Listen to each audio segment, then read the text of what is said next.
So now it's time to show off the majority of level 3 of the dungeon. There's a feature that I forgot to show you that's unique to Wandroid.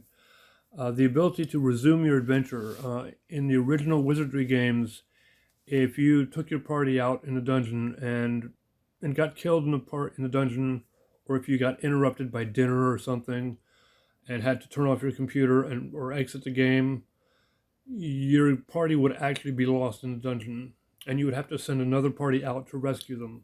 Now, I've done that with one of the parties in this game to show you how to do it, but the feature here is that if you are out in the dungeon and you have to stop playing for some real-world interruption, you can save your location in the dungeon and then come back when you have time and just do resume adventure, and it will show you the members of your game that are stuck out in the dungeon somewhere. So I have this party up here that I went out and I got them wiped out on purpose so that later I can, in another video, I can show you how to rescue a party that's gotten wiped out.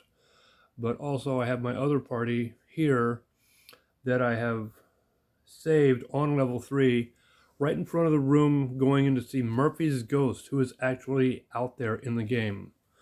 Let me put my feet on here so I can hold this still. Okay, so here is the room where Murphy's ghost resides. Okay, remember also, Murphy's ghost is a recurring boss monster.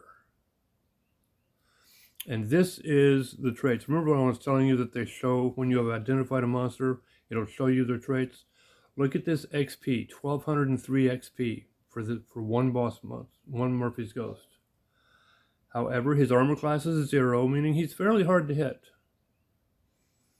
His damage is only 1d2 plus 1.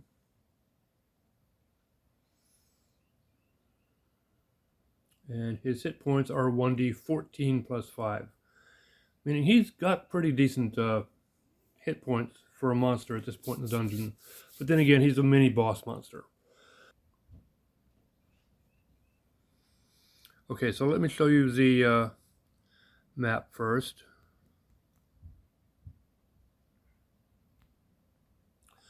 This is when you do the other part of the other stairwell on the second floor. This little portion here is what you will get. There is a cooking book that you'll find on the third floor, but that's about it.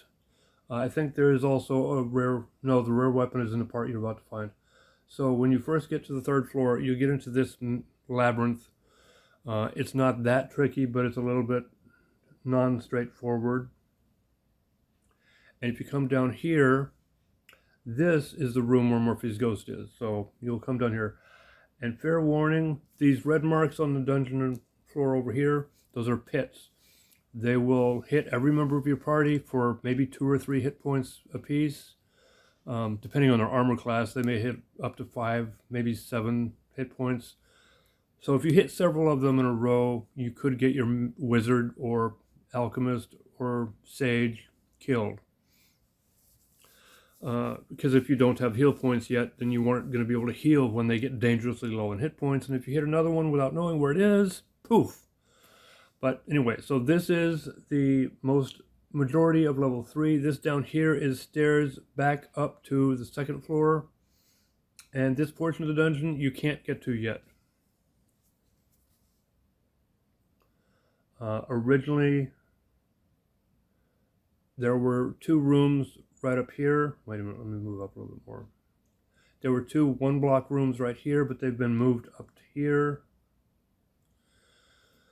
So you've got that. But this is what you get right now. And I want to cut this video a little bit short so that I can move on to the next one because I'm already ready to go. So have fun, map out this level of the dungeon, be careful of the pits. There is a weapon, I forget exactly where, but one of these little 1 square rooms, I think it may be one of these up here. You have to go through a pit to get to it, but there is, I think it's the longbow that you get made available at Boltax. So that's worth finding. But outside of that, it's just a matter of getting yourself back to go up to the second floor and do the rest of the second floor.